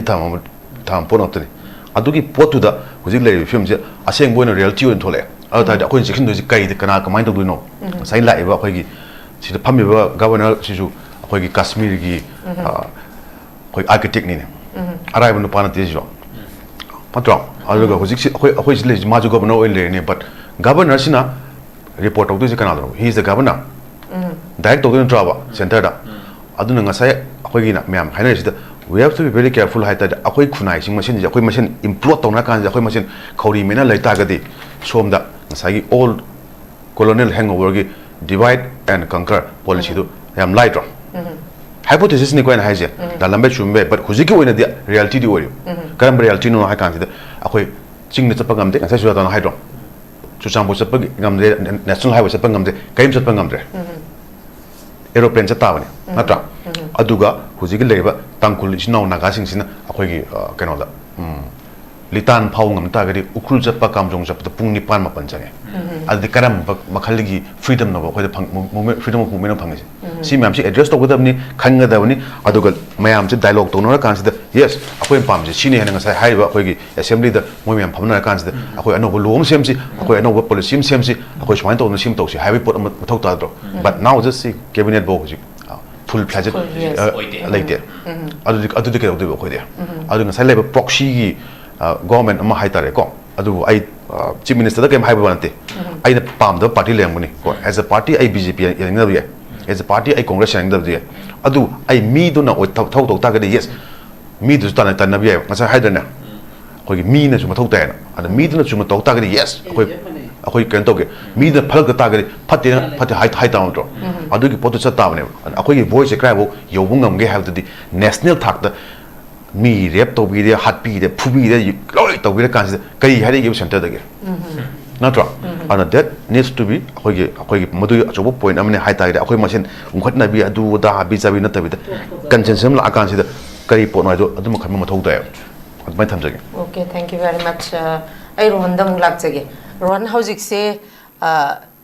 chahi ahum phaning chit ni ko akoi tongan ba intellectuals scholars academicians mayamna magi point of view se putho kanda laiba haidi conflict sigi solution ji kamain toro phagada ge have je whatever khoina ngasi bo khanari se problem akta ne ba problem ne ba puthoi je solution ji ne ba still khoina hojik phangdri se ado rohal su as a social activist yam nahani ko ado rohan gi mot ta su hojik solution je khoi bungang da ngang nei khoi ju nga ki tv sigi khoi gi decorum forum se de puthoga si point of view shagi ngangi at the end ako solution phangde khare he na ngangure khare hena ngau mi do penalty phangi ko adubu rohan dai ne la ningi se hauji miyam na dum haina ba su masi political dialogue ama tawraga masi solution si phangada ne hairi ba political dialogue si politicians sing na tawda ba ne ba politicians sing di manada ta dre ba adui bata gadi political dialogue tu pa tawraga phangni haire phangdre adui taragadi hojik se still akoi su aina hojik su panjaba khoi gi limit of tolerance da khoi che dum yeng kanda political dialogue si dum ngai dori bra natraga na akoi si movement haire ko June 18 gi du unanimously ni haugri do matam du da ne chulaite kem laite haugi ngasi network lay karai da kai thoi ge loi ma khangi social media da adu still akoi agitation ta we protest ta we but revolution hagadra movement hagadra amadi porak pangam de kai thamni iche I want to some personally thengna ba problem khara sum I happy tawra si address tawjara ke ko ta chawba hojik se aina ngarang na hanje khoi gi honorable prime minister ga honorable home minister ga da yam penna san keno tawbagi san sira kan da khoi honorable prime minister ga honorable home minister ga na di am thun response pi ba manipur gi any toiba issue je ma ngasi phau yam phajana address tawraga mathamoina ma nungai te na phongdok pose ngasi bau chuyaw yaw drin ai as a citizen amoina yam pendra ngange ngang bisida social media sida gp du dana at troll je adum lai lak pase ai gi khangna chana ba ai nungsibi ba supporter sing na moina phajana study ma tawrab jani ada gp na taw sing si sum comment chang yong kan da si personal nate thaman changlen gi mamang da photo ka pa mina loi namme ha tare amarom da party chai ru ba dai ha tare ko si tarak tu ni ko point da ado akhoi je ajik kenona ta rawna ja phasana hai gare atei solution je last chena jo hai bi jone last rohan akhoi na puthok to ji solution ne hojik aina hona gi ba mayam ta chawna hona gi ba mayam adei imana hona gi mayam che kai gumba third party ama khaki interest to ta chawna hona ri ba lebak si issue shi da keno to merge to ga parallel ne chatpa ngam ja gi ta chawba nang je phatte hai doine hajiki laiba system je hai tare ko aduna aina lakchaningi wafam je asing mede khoina thi je solution ne hamina ji imana su yam kan hai bi gare chaiba ka tana khoi gi thaunate chaiba ka tana khoi gi thaunate ngam ka tana khoi thaunte lauro khong gu solution phangdo leite ai mamang gi discussion kya da so ma thamja gare 2027 gi ajik akhoina lauri myam ji che paw da khara happy ra ganda mayam na public acknowledgement to si natana upai leite marak ta ni yam toin na haija bale maharashtra to system marak ta thakre na ga matam amada chahi khara gi mamang da aeroplane noi gi lam gi oram be ta ga doriba laibak sidi akoi marathi gi lamne si noi tabang ngam re yengo na mukpagi du gi stand ama hai tare ko masi any politician to be masi bjp gi wana te congress gi wana te akoi to bada bo hoi niyom gi matung ina bjp yaujaram be degi congress yaujaram be na any regional party jo oram be to bada bo akoi gi party ma di khoi phajana exercise to jari ko hai ba gi stand ama ne che utri gai di sidi upai sungai le ga do mande na ai gi appeal je 2027 sida ajik ai sum ko to je ko ngasai yama ma hes kai video mo ida keno ta chawba miam phajanga nge amarom da haidi moi ma se jik nda ne na dum mayam na su dum haibi se ne ji rpi athawa legi party si nda ne to bodo ma dum kanugi khoi gi kolkata gi election ji gi matang da pallaganda bjp gi stand ji gi matang ma palla hai howe mana hai howe je video do da bjp gi party senior member sing china modi ga home minister ga da BJP ki phibam yam phatre Kolkata da noi lak pir ka nang tang di homework khar to biu haidana appeal to hai sigi wa hai je akhoi manipur gi politician sing jina manipur da praja se automatic BJP gi mayok ta leire saure tawbada bu noi wai khar dang di haibam thoktaba ne na haiba se sungai haidraba ma le na ma dum mot ama thawme ba am tang cross to ge hajik hairi bo pham sida rohan gi haidi kahani BJP se tasengna miyam na BJP se sungya yadre se yadre se cham 100% ai di thajadi still ai di thajadi okay so da nang thaja bro BJP miyam na yade ha se miyam na haibai wani but tau thorei ba thabak action speaks louder than word ne ba tau thorei ba thabak thoram sing sinadi still BJP miyam na yai ha se ai di ꯑꯩꯗꯤ BJP ꯃꯤꯌꯥꯝꯅ BJP ꯅꯨꯡꯁꯤꯔꯤ ꯃꯤꯌꯥꯝꯅ BJP ꯌꯥꯔꯤ ꯍꯥꯏꯕꯁꯦ ꯈꯪꯗꯦ ꯂꯥꯛꯀꯗꯧꯔꯤꯕ ꯏꯂꯦꯛꯁꯟꯁꯤꯒꯤ ꯔꯤꯖꯜꯅꯗꯤ ꯂꯦꯞꯇꯣꯏꯅꯤꯀꯣ ꯑꯗꯨꯕꯨ ꯍꯧꯖꯤꯛ action speaks louder than word howzik miyamna BJP yade habasidico aidi I understand the way. I understand the way. I know sudum I hijabani. Ako yung chatli, rally, chatli, lauri, kongi, aso apan am yauri. Ayeng Modi gi rally ma, Amit Shah gi rally ma. Wadim ni semi final da dum nahan utkray biare. Wadim da kara dum ubo phangar hai tare. Ado ayeng Modi lak pada dum Amit Shah lak pada dum traffic jam thokani, mi jeni tupi upa masing adum tholakani shari setwa masing adum tholakani. Masim di dum keno tawre. Adubu lengak pa sing sida hauzik kari ba sing sida di para takpagi asengba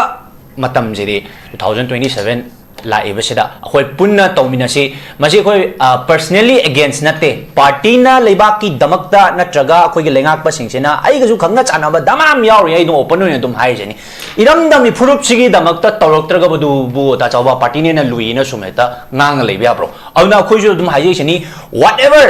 Tagala Kodriba Mihuto, Lebaxi Damakta, Pazana Nangadaba, Ishuja, Pazana Pukatpangam Gadaba, Party the Gidi, Imalebak and Maroi, Ipurup Jatin and Maroi, Haina, Laubangamba, Anduda, Ada Maharashtra, the Marathi Sina Chengiba, Tonado, Kachang Wagasu, Akoshida, Chenbiraga, Chinda Katang Jahi, Lishinganigi Puari Labor, and Smashung Nang Labanadi, Yadre, Jahi Lishingani Puari Labor, Ojik, Tachauna Haiduni. Shuninga came later with the gi. I don't know one at Tachawa. I do my example Pizzago. I in a program creator me at the IDP Mayama in a Dum Tabak Pibe program crash Hilami. How the program to Chatna Yadre, Game Pangdre, Shengshena. Hibading Namdre Gasu, Upai later Mina Lebaxi, hosted the Kamai Nam in our second autoduna. Social media, the Sumyam thing I do. Tripura, the Mina Labima Panda, Sumsit your lobudo. A duduga, a quasi, Malabak Manipur, can't Minasi, Mihut Kanmada, Pazana Kalminasi, political Giwana Chademasi. Akoy na ngang ba social activist na ngang baga legislator political influence man ngang pagadi achauba masigi safu dum pi bang ngani mapalom dagi report pirak padu su yam tagre mamang da su migi achauba pham bairam bai officer sing na hayak paduni noi Manipur gi MLA mantri sing je Delhi da lakpa matam da shi shmai tok shi tok se jam da tanade kari pura chakhisige kari scheme loba yai adu romdo oina ngakta chatli haije dum akhoina piba report nate mina piramne aduna khatang khoi wakhan taminara kanda handaki lak 2027 je sidang tang makeup tho odraga di adum chindana ama haiba yai phare na khoi sum laule kanda yai phanaba sindu ji akhoi gi responsibility praja khoi gi responsibility yawe akhoina nanguduri bo khupi khoina kanada kari akhoina vote pi ga dori ge haiba do aduda Manipur yai phanaba gi machak tu su Nangi kopi juda chelebani haja masigi viewing lebak prajame hamna kaubiganu aidan ai amai thamjagi. Okay, thank you very much. I itasu tada mulak sage. Itasu ta ina lakchani si hojik si election je pangtho ogadi ai tambangam de ko hojik lebaki law and order se dokimatik phattabne na tha khardi wa leibani na emergency ga lakthokrasu ko tambangam de adubu akoi pangtho ena khalasi election je pangtho ena khalasi election je pangtho pamatamda akoi adum mayam lepaga doisi national party ni sidane Congress BJP topa chaleiba koi NDA gi sida dum lepaga doine ba adubu adum haibado jamane hero khak sin bakhatane haibado oja sutagi hero khak sin ba dui pibam ne badum la ka duise adui bata ga di hojik se matam budi wali election akoi gi tangai phadana chi thoi ba mayam se marom da khoi gi politicians ji ju sen akoi gi concept su dum leiba pesa paidra ga di bot le pa ya de na sen leitra ga di kana gomba afaba misak am leiba matam da nang tholo ha ba matam da ai backing da pesa leite money power leite muscle power leite du na ai haidi matik chai ha ra ga su sigi potse migi mindset sing de leire ba icha yok pa da su mangai re laik hai ba icha ichu sing sina doctor tamu engineer tamu Lari khara haitaba sina ngamna ngamna ba sen tan ga kona bot thengna rak pagumba sumbane ba khoigi akhoina ngasi bukta uri je aduduna awon ba ma porake ahong ba akhoina ngasi bukta uri je aduduna awon ba ma porake ahong ba ma porake hai tar ga di tasengna khoi congress na palingai matam gi su khoi ure ke hai tar ga di tasengna khoi congress na palingai matam gi su khoi ure BJP na pan ba gi khoi hoji ure Pamdre Hare. Adui Targadi, Dangai Padana, hek aina su pusanjaba regional party local party gi matang je sida koi tangai phadana yamna naha oriba hauji young and dynamic naha oriba singji su tasengna politics se karino akoina sum yengba matamda ai surrounding ai akoi bada leiba matamda so angang singje thoiba conflicts gi matang da di khaiba aduga tasengna deep oina changkanda politics se karino su khang da ma ma yauriba aware oideba si aware oidabasina maram oirakanda ngasi politics sina kamaina politicians singna politics kamain sanari leibak ama sembada imung ama chalaiba matamda everywhere politics is darkar oine habisi matang se aware oidabanina tangai phadana akoi masiju aware ohen masiju ya mathau tai baka awon ba ma porake hai targadi haidi movement ama hauru bada revolution ama tarba matamda mioi ba se amkhak pokpa punsi ni na si bai biju sining da baju mi je ai jungai re nang jungai re kana su sining de si matang da di mamba moina kari kamain thambiningi oja suta hari tasena kari haidu no bukhang dresu kari no di koksu chai chai hale sisu makhalam ni sisu lilani hida ni tawri se ko habang khumang handa bagai sisu sini lusale ise pakum pibam le tabas alubu akhoi na kitang di akhoi na huji ki oi basidi amna heta leba manung da di changri na tra ko loire loi badi haide hoi loire bagum bane ba loi makta khoi loi makta haisni ko economic oi gira ma gira ga sai khoi ja chawna sai bado education gi oi gira loi mak ne ba khoi fail se khoi gi sai mother lei bado awaba pu nungai ba piu do adu gi life to ne ba khoi na ngasi lei se ko aduna waba am da khamthing ba oja khoi si loi wa ha ba sum ya de ba nungai ba am da khamthing nungai gra poni aduna khoi si kari kana aduna wa khangmam leite ha se aduna sana saba mamda chalo ba adum lei bela ko su yaw do ni chako bu kyu le gi do ne ja law wa khar matam sida aduna sidi ke hani lei ba pose ko krai de gi semdok to no ha be se haibam su khangde tabu tabu kitang di ai wa khalda lei ri ba khoji ki lei moi de ai na di tai nei ha ba moi de ko khoi sum yeng se ba akhoi gi pal lei ba mi se congress ya de ha du su mi do dum lei hujo ko aloi gi o bjp ha mi de dum lei ri ba congress te yaram ba ina dum hai jai se mi do hongdok pa dune ba da ka wase congress te yaram me tap tai mong dum to min na me bjp thok chang dum lang e ba sigi tim se ai di ta se no moi na di songning e ba moi chim se am tang pension kum bam pi thok ki bam pha ga dran khan le ba hoi adu ga anoba fresh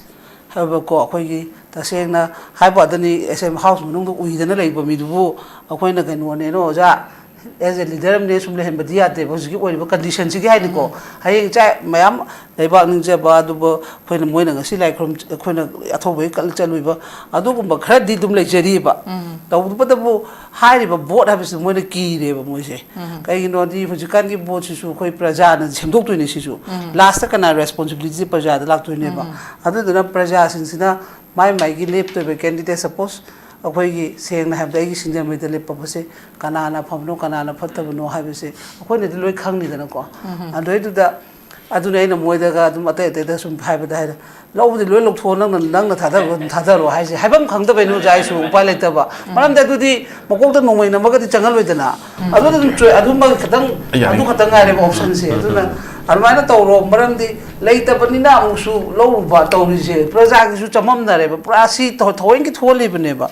madu na maram oiraga almaina oina to honingi taseng na harabada haiba da ni ngasi su gi ngangna ri ba tawna ri ba haiba myam do as a leader mamoi oina harkana tonga na ta na haiba da ne team work ti huju bo lo leng da na lei ri ba ngasi akhoi na mito miran cha su haiba da ni center na changhan gi badi na te ba akhoi du na matam du gi pal ba sarkar du na mai gi khudong cha ba yang ga thajan gi bane hoi suppose Myanmar da kamna lan thu ha su mi ge dum mai protocol khairaga mai gi niti niom na sarkar na nga ga hayeng mai gi phare ha ba ka na handu le ba akhoi di adu su na tre es timing jari ngai se ai party habadi masai gi no thirok pada lo soi ba nga ta ne ba duna ai di akhoi gi mi da dum hairaga le ba se mi na di waro ba adu bo ai mi semdok tra ga di mi top ta chai ru ba ya roi ba aduna ai no ji haijening di praja huji gyan ta ba matam ore awaba hapu nungai ba piu ha ba punsi tu matam ni aduna sei sida ai di adu to bi ne ada to bi ne kang dhun pi ne phamum pi ne ha ba gi sida lei ra ga di he ne na amu hena khoi lup tharakani ko aduna maram oiraga lobodi loi loro aina changga do manung da mi du di khangde ba ai gi kendra da phaphatta se ina dum khangne ba suppose ai gi kendra da husi se ai gi hairo de amata bo fa bulai tre bu tholok de mi su pam jadare lei bu su pam jadare ha po tu ne be lei se ai se krai nam du kan na khalin ni se pot la ga su adu duna maina lei bani na adu gumba myam se khallaga munna adum afabadi aina sum koina jabada tasena nungsiba samidan bu masak khangba adagi house ta changa kai dogadagi khangba haluring oiro opposition as a member amoina mathaudan kai logadagi khangba ko samidan khangdabadai ne bangasi kai thare mem se aigi state ka maina chalai ne aigi kenu su kamai tawne khodi MLA gi athar khangdaba mi bongna dum oiri boji se boji amma hangu su MLA ai full form habiro habda khangdaba su le boja adun yam luri ba du da khon thagat khiba maram di chomlo kanu to khram ne hara su kanu to gi benga tane to ai si yam ngangja roi ge atopa hange di hango to ai le pa pa le tre pa ise Okay, thank you very much. I was a PAOJEL CHAOBA the last again. Was a PAOJEL CHAOBA, how's a quiggy and the key Toiba Koyi Trong Laubigi incident, Sikatanatana, Koi 2023 the Kitola say, and I had the scene of Anthony Konhan, Aina Karamba newspaper the Tegnavada. And I and a Hosipoba, Makoi the Sinagraba, Pochi, Koina, Hosipoba, Justice Pangdrise, Makoina approved Taudragadi. Makoina reference piraga approved taudragadi haidi KSC fight tauba yade haidana ama thengnaiba adumakna su aikoi ngasi phawa NI da sinagre haraga moidi yam nungaina makoina pugadaba potlumdo NI da sina thokramina yam nungaina mayam su NI na paigre di adum nungaina leiba aduga NI da sinagraba case hajipau justice phangdrise adugi port ama khakchuna hanje I thengna jai sigi matang je PAOJEL CHAOBA kari kamai thambininge magi hojik haiba khoi gi matam dugi pale lenga haitare ko pale lenga sing sina khoi gi like am leina pagi ne khoi gi the price of modi years an ko modi le matam gi keno hojik haiba keno se khoi gi CBI gumba tongan investigating agencies ujiga authors na haisna matum dugi paleba lengak tugi singjang hatchet haitare ko yana nabagi sinaba pot amane haina magi aibu yowe atuna hujik West Bengal gi biona nupim kaga khoigi mamta Banerjee ga thengaina ni am da election commission gi chairperson gi scandal ke am chule yes Rajya Sabha hai ne nang chakro yare toy me am sen khogi kadar gi pol hai tai ko hujik vote to budu thajab ya atre yan to adu na to ne se ata gadi India as a system as a hujik ha le manung da kangkhong sai ha Donald Trump ko bai tai ma hai ta US da chopi ja ma chopi na chonda but American citizen bai chopi ne ko da chocolate US dam cha phangani kai ha bo ki ram le na ara moi pa le no pa ja ngaw ta dra ata akhoi super power ne akhoi nei da ne na nei re na ja sab man na akhoi gi BJP gi Narendra Modi gi lengak si da mayam kai haine ni gi se loi ura ma ta ne adu power misutilize to wata gadi yengona Stan Swami an chai ma phu su du akhoi gi Parkinson's disease 9 ma si ringai da ai ka amtang thaksa ge khoi gi kan to kan na khoi gi moi gi protest to kan da pha bi kan da kana phai do activists ma'am lawyers poets not wrong academics ma'am the phara kan da Stan Swami du mi ma khut ne kan da chak cha bangam du pa da kan tang pi bi na kan da court order law ne inhumanity hajab tare ko lani point ti hujai ge hai ba pa le ba lengak sing sina magi power lei timing sida ma phajalo ma nandho ma adu toksi hai ba se system du gi lei ba magi masa mareng hai ta police orambe intelligence department orambe CBI orambe NI orambe natra any special cell orambe or any cannot hoina u da pot khara hai ta cover research and analysis wing gumbai pot ta gadi Manipur CBI team ka lege 60 plus nei jo yes NI state ki lady natra state lady hoji aduga hoji gi hai pot loshlo hai ta da khoi na wai tawba pawda hoigi fake encounter ke tawkan sida Supreme Court na hoigi thadar pachi da karamba case ta phangarge justice and justice delivery system itself sisu hoina wang ma hangum da kala Manipur court latabi da atop court miyam da kyam phaba athuba swift justice phangagre suma phangde haibna te ko but every complainant da hangbiyo petitioner hangbiyo case kyam kuin change case kyam kuin change no lawyer aga dem lawyer ba aduna huji ge haiba khoi whole system judicial system home gi accountability law and order privacy singi at the end huji ge haiba system home haita ko keno khoi pillars home haita khoi legislature keno haiba sujata na haiba khoi the legislature mo khoi da yangnen chru panba aringba khoi mama lepa nu shiba mai mi nu shiba adugumba gi ethics yaw mi sing lagadi like in Nepal itu imai semana adu tagadi okay yes matang generation ka nungai bi natta bida huji ga haiba politician sing su corrupted ore ad politician corrupt oi no hai taga jung bera only noi logi psamam de haide natwa adu su ludra ba aduna adu tagadi adu gi problem lei bani na huji ga haiba political accountability ngasai gi assembly gi magi sanctity haitare masi je mi apa apa lei tagadi na ha jing thaglak tagadi of course apa policy lakani apa amendment legani judiciary should at the same time PAOJEL CHAOBA na haibiri bagi matung sinati laiba regime zima change to wasine batar karo ise si regime ma change to wa have say regime asing bagini reality di ojapan bada paning da bagi wane ba but the reality is regime change to wadune ya do khoi metai kango di kha thona phaidina thona pata ga di khari lokai usinda e noi dakalate khoi noi dilin haiba ta roi khoi si ka to hai ni to adu di thajadre so adugi moral spinal tag na hawai tormi mem no point to wa hangdi adu tag adugi keno kamitan khanga chapra mem oi bane adu maina will masagi will leramba mi se nong gi politicians in so not only politicians public also yes public too aina as well as public and also bodies yes organizations aduna nga saina haiba kan sida hujik haiba wai sei kitang samjara ke ko tong lo bi yong na ko amo hayeng de bab ta rem hayeng what is the education tomorrow adu ta gati activist mi am sang biro JC se kitang to piro na tra oi bi aba aseng mi sing do hapiro Bisempur de hapiro Moirang de hapiro Imphal de hapiro is din to jaga sing da am hapiro hana brainstorming toro process ka man se ge hayeng dagi na tra akoi kunai de su phaba akoi at the same time akoi protest to ya mom the transparency mana du hai trong logi na du no hai gi moya Bisempur na du hai gi na to ji ma ta transparency le na ba mo na ta bi da yamna khandara kan se kain mi khuding bang loina mak leader oi di ya roi uji le ba trong logi ji se sing du mo ko ju khunjang atani na to matang ma gi mo gi khun thole hai bi thulok pung atane ata de mo jo ko ke to bi kan da akoi kon bi da kan si da yes noi gi gyan tan da myam le ta ka su mayam pula pujala kan si da punna chapmina si corporate to no si have kan policy ni aina hai si not the crap culture hoi wai khu ching na ba to khoi chon bai wan te kan hai se but akhoi na su tong lo bi je si khoi gi handle to ba ngam na ba mayam moi information pi bra moi support pi bra mayam pula cha kan da hoi chana bra what is the way ahead have to way ahead je khoi mayam punna khalmina se but in the larger interest of kana hayeng tung do hok to ba khoi khunai si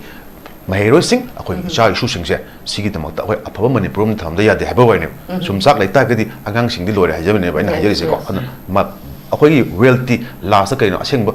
landi kai no si bada lai kram pu roi na nangi odi ge demo pu do na trena Mercedes Benz am pu yar law pu yar chana ju pu yar aro man than do di mai wa halon du ne ana huji ke hai ba agang sing sida alam no be sing sina phaja potak pe be kan da phaja phana akoi inti na haja ta re ko kai Manipur hai basi sini akoi to to sini akoi masen gyan ta na si akoi masen amma to na corporate to man se ha ba si go halon na chamne da ni sinda mai tham jage okay thank you very much anu aje ngasi ki bukachari ba topic asida panelist humna masam sagi ba warol kya ma thambi dona ma pung phan bi gi damta hana panelist hum akbu Lawrence Window ki mai kai ta ki thagat pa phung dok chari loina na loishalapda miyam da thamjaning ba wafam di adumak solution je koi hojik su phangdri solution ji ma phangna ba hona ba matam da koi tangai phadana koi si na punbadi malaga sumpun da base masi sina koi ki achauba loop holes haigadra lapse haigadra pun mama laga sung pun daba masina koi gi achauba koi gi kai hani asoiba makhak si sina du mak leiba si mak ai gi hauji yani thambyo adu punba manba pundaba habse tasena hujiki oiriba angang ani sigi justice ki matang sitadi ko hoi mai shutdown adu ada ma mana haraga su jajabo ko sigi voice sitadi tasena adum all rom habadi moirang to bose yai puk kan yangam puk yawe ba adu dagi kaksin yawe ko sek ma yawe sigi pochima di adum kai no oja su ta pun mama laga punda ba haise not only trong lau bi case khatang nate ba hujiki oja condition se jiri gi case tu di kai no jiri gi case to dum pun mama laga to khidro angang yauraga madu yam thina heinous barbaric case ne ba adugi potuga hari khena no khelari je garai de no ba ai hage adugi potu khena di madla kisi jo terrorist ek ni mamangi ju terrorist ek ne ba chumme ba ko terrorist ek ga su majugi khuchang ani se ta sengna haibada jiri gi su myam adum tawdabdi nate adu bo khoi gi matam du da su akhoi gi achoba ko nona tawraga khoi bazada phamdana serin protest numi humni phamgi ko solution du di pirakani haraga lejaki be wani tawdabdi adu su praja man loi tawi me emele ko changa thoni adu ne ba aina ne mai puna balambi du amu mu ka wa ne aina laksari se akhoi punma malaga punde haise loishan lakpada solution bro solution phang da bagi achauba maram se kaino punba malaga punda bagi natro punba malaga punda bagi ne base che ekanam tang hapchen jahoge punba di manba che ekanam tang hapchen jahoge akhoi gi nahan whatever the other reasons lai namba yai je sina akhoi gi shutdown je mari leine de na laukthok ki taraga su laukthok ke ban numitu dai hena aidi ima khongjang gi hena loina kanma male aidi gile aduna jiri gi dusu aidi tasena adu miam hogali ko miam hogotana mai emele jatana khoi bauta khoi makandugi khoi ya khoi ne yamna jasuta yam wazari se tagi na debo ko solution da ba potse haidi jiri gi oiro risikanta gi oiro kamal babu gi oiro linthoi nganbi gi oiro amagi oiro nga ki hawi rally chali mi pham phami akhoi pulli solution purak pangamde still housing so akhoi the limit of tolerance hai adu ki matik adu khangi ha hai ba wat ne ba ko matam du su JCM le ba ta seng da Avinash Anthony matang da koi haije ba ko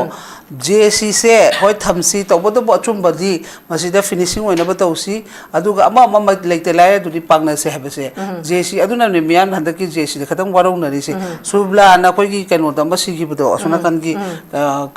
tong kano da kongtu tom da hat khibudo adu gi su isa mak moina kongta na chale ko adu bo hoi phare phajana focus to se khoi su support to gi hainer ni adu heta divert to we boja adu na hai se adu na pot se loi mak ta na ne ba na ri bam se adu na jasu ta oja paujel chauba ama rohan punda ba hai se tai na te ba ai gi assembly constituency gi magi yamna manak magi yam chuna ba karya karta magi worker lei ba magi worker sing sina ne khalli hai ba aigi si khalli still khalli khanju khangi ni handa da te han kanu to ore ka thobal ma sung mangjim ba ses to nei du di khanbai na tro do adu sigi potse lairi ba makhai dine sigi potse lairi ba makhai dine akhoi na rally chachanu maira rally chachanu protest to chanu si ha adu ta ga di sida bo khoi je pulle ha yari praba hoi du bu chume nate wari bo ba khoi su as anchor moina pen da base I just akhoi di wahang je hang bagi wane ba wahang je hauraga hangaga mayang di point of view ta jabane ba adu pu akhoi su koina chali tongan panelist ne phaminari se phamina basida kani expression ai su freedom of expression leisure ni dana ai su express tawninge ba haininge ba adu da sum chahi ahum phaning ji je phamaga panelist makhan phaminaraga masi ko phangaktrabani na kani chap chaba oigada ba kaino makhak na kungsina yamna eagerly ngai budu adu gi wari ni da the problem is adu solution yes ꯑꯗꯨꯁꯨ ꯁꯦꯟꯇꯔꯗ ꯑꯗꯨꯝ NIꯗ ꯁꯤꯟꯅꯔꯀꯥꯟꯗ ꯐꯔꯛꯄꯁꯨ ꯌꯥꯏ Okay, thank you very much. ꯌꯥꯝ ꯅꯨꯡꯉꯥꯏꯖꯩ ꯃꯁꯤ ꯀꯔꯤ ꯍꯥꯏꯅꯤ ꯑꯩꯈꯣꯏ ꯄꯨꯈꯠꯆꯔꯤꯕꯁꯦ ꯉꯍꯥꯛꯁꯨ ꯑꯃꯨꯛ ꯁꯥꯎꯅꯕ ꯍꯥꯏꯁꯦ ꯑꯩꯈꯣꯏ ꯃꯁꯦꯟ ꯄꯔꯁꯅꯦꯜꯂꯤ ꯁꯥꯎꯅꯕ ꯅꯠꯇꯦ ꯂꯩꯔꯤꯕ ꯂꯩꯕꯥꯛꯀꯤ ꯄ꯭ꯔꯣꯕ꯭ꯂꯦꯝꯁꯤꯅ ꯃꯔꯝ ꯑꯣꯏꯔꯀꯥꯟꯗ ꯄꯦꯟꯗꯕꯁꯤꯅ ꯍꯦꯜꯂꯛꯄꯗꯒꯤ ꯀꯔꯤ ꯍꯥꯏꯅꯤ ꯃꯥꯒꯤ ACꯒꯤ ꯂꯩꯔꯤꯁꯤꯡꯁꯦ ꯉꯥꯛꯑꯒ ꯃꯥꯒꯤꯗꯤ ꯑꯩꯒꯤꯗꯤ ꯁꯣꯛꯄ ꯌꯥꯔꯣꯏꯅ ꯀꯟꯊꯣꯛꯑꯒ ꯂꯩꯕ ꯁꯤꯅ ꯃꯔꯝ ꯑꯣꯏꯔꯀꯥꯟꯗ ꯑꯩꯈꯣꯏꯁꯤ ꯏꯍꯧ ꯍꯧꯔꯒꯁꯨ ꯃꯁꯤꯗ ꯈꯔ ꯃꯥꯡꯖꯤꯟ ꯊꯥꯅ ꯆꯠꯄꯁꯤꯡꯗꯤ ꯉꯥꯏꯍꯥꯛꯀꯤ ꯍꯥꯏꯗꯤ ꯇꯤꯌꯥꯔ ꯒ꯭ꯌꯥꯁꯅ ꯄꯥꯟꯕ ꯑꯁꯣꯛ ꯑꯄꯟ ꯁꯣꯛꯑꯀꯥꯟꯗ ꯄꯔꯁꯅꯦꯜꯂꯤ ꯇꯥꯔꯒ ꯁꯦꯟꯁꯨ ꯇꯤꯡꯕ ꯆꯩꯅꯥꯁꯨ ꯐꯪꯕ ꯃꯇꯝꯁꯨ ꯃꯥꯡꯕ ꯁꯨꯃꯥꯏꯅ ꯇꯧꯔꯒ ꯁꯤ ꯅꯨꯃꯤꯠ ꯀꯌꯥꯅꯤ ꯊꯥ ꯀꯌꯥ ꯇꯧꯔꯀꯥꯟꯗ ꯇ꯭ꯔꯣꯡꯂꯥꯎꯕꯤꯒꯤ ꯀꯦꯁꯁꯤꯁꯨ ꯏꯪꯊꯈꯤꯗꯣꯏꯅꯣ ꯍꯥꯏꯕꯁꯦ ꯁꯤꯒꯤ ꯆꯤꯡꯅꯕꯁꯦ ꯃꯃꯥꯡꯗꯁꯨ ꯑꯗꯨꯝ ꯈꯔ ꯍꯧꯔꯝꯃꯒ ꯏꯪꯊꯕꯁꯦ ꯑꯗꯨꯝ ꯏꯪꯊꯕꯅꯤꯅ ꯃꯣꯃꯦꯟꯇꯝꯁꯦ ꯑꯩꯈꯣꯏꯒꯤ ꯒ꯭ꯔꯥꯐꯁꯤ ꯌꯦꯡꯉꯨꯔꯀꯥꯟꯗ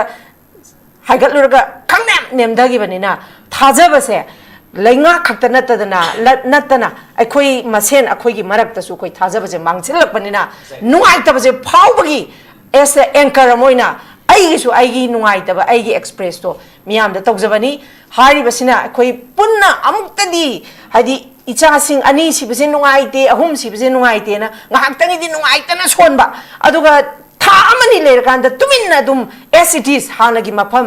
ꯅꯍꯟꯕꯝꯗ ꯍꯜꯂꯣ ꯅꯇꯦꯐꯝꯗ ꯇꯦꯔꯣꯅ ꯑꯗꯨꯝ ꯂꯩꯈꯤꯕꯁꯦ ꯃꯁꯤ ꯊꯣꯛꯍꯟꯒꯨꯝꯁꯤ ꯑꯃꯨꯛꯇꯪꯗꯤ ꯑꯩꯈꯣꯏꯁꯦ ꯑꯩꯒꯤ ꯍꯥꯏꯕ ꯄꯣꯠꯁꯦ ꯊꯥꯗꯣꯛꯑꯀꯥꯟꯗ ꯄꯨꯟꯅ ꯑꯃꯨꯛꯇꯪꯗꯤ ꯑꯩꯒꯤꯁꯨ ꯑꯩꯅ ꯇꯧꯖꯔꯤꯁꯤꯁꯨ ꯄ꯭ꯔꯣꯇꯦꯁ ꯆꯠꯄꯃꯛ ꯌꯥꯎꯗ ꯇꯥꯔꯁꯨ as a anchor ꯑꯃ ꯑꯣꯏꯅ ꯑꯩꯅ ꯇꯧꯖꯔꯤꯁꯤ ꯑꯣꯖꯥ ꯄꯥꯎꯖꯦꯜ ꯆꯥꯎꯕ ꯃꯤꯌꯥꯝꯒꯤ as a part of society ꯅꯦ ꯑꯩꯅ ꯇꯧꯖꯔꯤꯕ ꯊꯕꯛꯁꯤꯁꯨ ꯑꯗꯨꯅ ꯃꯤꯌꯥꯝꯅ ꯋꯥꯔꯧꯕꯤꯔꯣꯏ ꯑꯩꯈꯣꯏ ꯑꯃꯨꯛꯇꯪ ꯄꯨꯟꯁꯤꯟꯃꯤꯟꯅꯁꯤ ꯍꯥꯏꯕ ꯋꯥꯔꯣꯜꯁꯦ ꯊꯝꯖꯕ ꯂꯣꯏꯅꯅ ꯉꯁꯤꯒꯤ ꯑꯣꯏꯅꯗꯤ ꯑꯩꯈꯣꯏ ꯃꯤꯠꯌꯦꯡ ꯇꯥꯕꯤꯔꯤꯕ ꯈ꯭ꯋꯥꯏ ꯄꯨꯝꯅꯃꯛꯀꯤ ꯃꯐꯝꯗꯒꯤ ꯀꯥꯏꯅꯅꯕ ꯌꯥꯊꯪ ꯅꯤꯖꯔꯤ till then take care stay safe and good night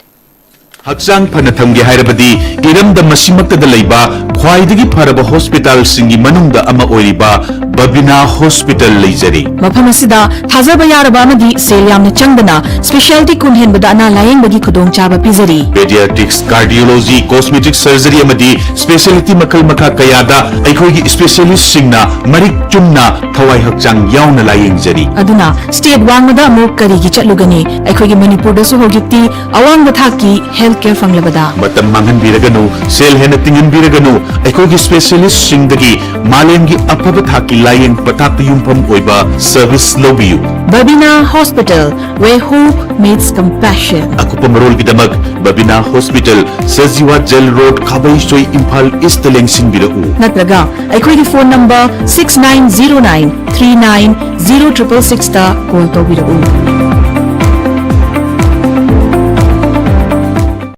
Northeast Window minyeng tabiriba mayam punamakpu taramna okchari hauzik mapalamgi thabaki pau pijari ahanbada athubagi oina Dubai gi warehouse worker gi thabak kauri hairiba thabak asi apply to biningba miyoisina presentable and good communication skill leibetanatana masagi chahi kunma thoidagina kuntra taret phawbada leiba oibigadabani hairiba thabak asigi pijariba khudong chabasing adudi per day 12 hours duty hours oijagani per week ta 6 days duty oijagani 2 years work visa pijagani loinana accommodation and transportation pijabatanatana medical and insurance su pijagani hairiba thabak asigi thagi oiba salary lising kuntaretagi haujagani ani subada United Arab Emirates ke driver gi thabak kauri hairiba thabak asi apply to winingba miyosingna Indian car license ka loinana Gulf ki license leiba oigadabani amasung basic English communication leigadabani hairiba thabak asigi Indian license paibiba miyoisingi thagi oiba salary di lising yankhai dagi haujagani Gulf license paiba miyoisingi thagi oiba salary lising yankhai manga dagi haujagani ahum subada Beharan Water Park ki female retail staff tara kauri hairiba thabak asi apply to biningba miyoisingna retail experience leibaga loinana yamdrabada 165 cm ki changda wangba oibigadabani thabak asi tauba miyoisingna piriba khudong chaba sing adudi accommodation transportation aduga duty meal su pizagani hairiba thabak asi thagi oiba salary lising maudra taretagi haujagani Pamarolgidamakta 7005273217 natraga 9366230077 natraga aikogi office Northeast Window TV building hata New Chekon Road ta lengsinbirau.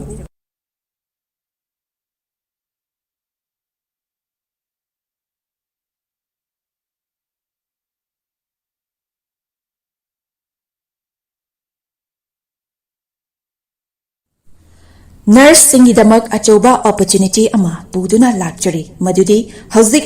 Malaysia na Indian nurse singi oiba khudong chaba pinabagidamak midyang changlakli VC nursing loiraba chahi ahumdagi tadana experience leiraba miyoi singna khudong chaba asi lobiho khudong chaba adudi thagi oiva salary 1 lakh overtime incentive free accommodation ticketing amasung long term visa asina chingba khudong chaba sing asi fangbigani akupa malo gidamak makada pisariba 7005273217 natraga 7005063196 ta contact tawirau natraga aikogi office Northeast Window TV building hata New Chekon Road ta lengsinbirau.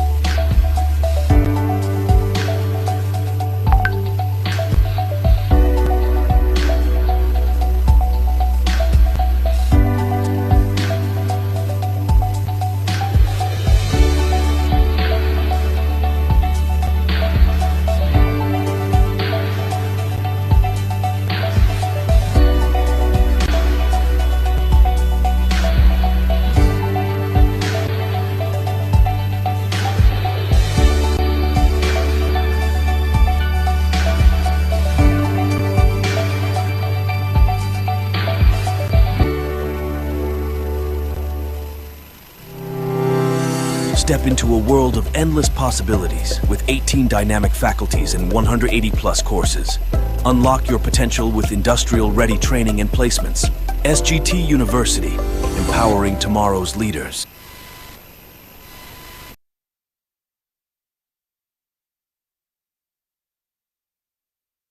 Hakchang phana thamge hairabadi iramda masimakta laiba khwaidagi pharaba hospital singi manungda ama oiriba Babina Hospital leijari mafam asida thazaba yaraba amadi sel yamna changdana specialty kunhen bada ana layeng bagi khudong chaba pizari pediatrics cardiology cosmetic surgery amadi specialty makal makha kayada aikhogi specialist singna marik chumna thawai hakchang yauna layeng jari aduna state wangmada amuk karigi chatlugani aikhogi Manipur da su hogikti awang bathaki healthcare fanglabada matam mangan biraganu sel hena tingin biraganu aikhogi specialist singdagi malengi apaba thaki layeng patak yumpam oiba service lobiyu Babina Hospital where hope meets compassion akupa marol gidamak Babina Hospital Sajiwa Jail Road Khabai Soi Imphal East lengsin birau natraga aikhogi phone number 6909390666 ta Nurse singidamak achoba opportunity ama puduna lakchari madudi hauzik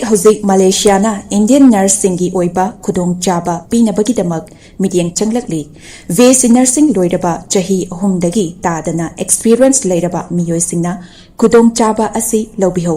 khudong chaba adudi thagi oiva salary 1 lakh overtime incentive free accommodation ticketing amasung long term visa asina chingba khudong chaba sing asi fangbigani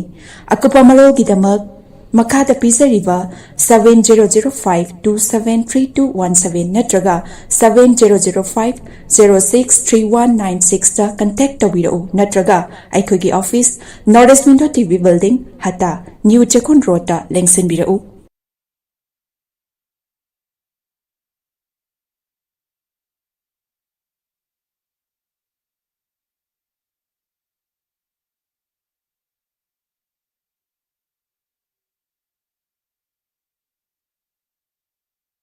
Northeast Window meaning tabiriba mayam punamakpu taramna okchari hauzik mapalamgi thabaki pau pijari ahanbada athubagi oina Dubai gi warehouse worker gi thabak kauri hairiba thabak asi apply to biningba miyoisingna presentable and good communication skill leibetanatana masagi chahi kunmathoi dagina kuntrataret phawbada leiba oibigadabani hairiba thabak asigi pijariba khudong chabasing adudi per day 12 hours duty hours oijagani, per week ta 6 days duty oijagani, 2 years work visa pijagani, loinana accommodation and transportation pijabata natana, medical and insurance su pijagani, hairiba thabak asigi thagi oiba salary lising kuntaretagi haujagani, ani subada United Arab Emirates ke driver ki thabak kauri, hairiba thabak asi apply to winingba miyosingna Indian car license ka loinana Gulf ki license leiba oigadabani amasung basic English communication leigadabani. Hairiba thabak asigi Indian license paibiba miyoisingi thagi oiba salary di lising yankhaidagi haujagani. Gulf license paiba miyoisingi thagi oiba salary lising yankhai mangadagi haujagani. Ahum subada Behran Water Park ki female retail staff tara kauri, hairiba thabak asi apply to biningba miyoisingna retail experience leibaga loinana yamdrabada 165 centimeter ki changda wangba oibigadabani. Thabak asi tauba miyoisingna piriba khudong chabasing adudi accommodation transportation aduga duty meal su pizagani. Hairiba thabak asi thagi oiba salary lising maudra taretagi haujagani. Pamaral gidamakta 7005273217 natraga 9366230077 natraga aikogi office Northeast Window TV building hata New Chekon Road ta lengsin birau.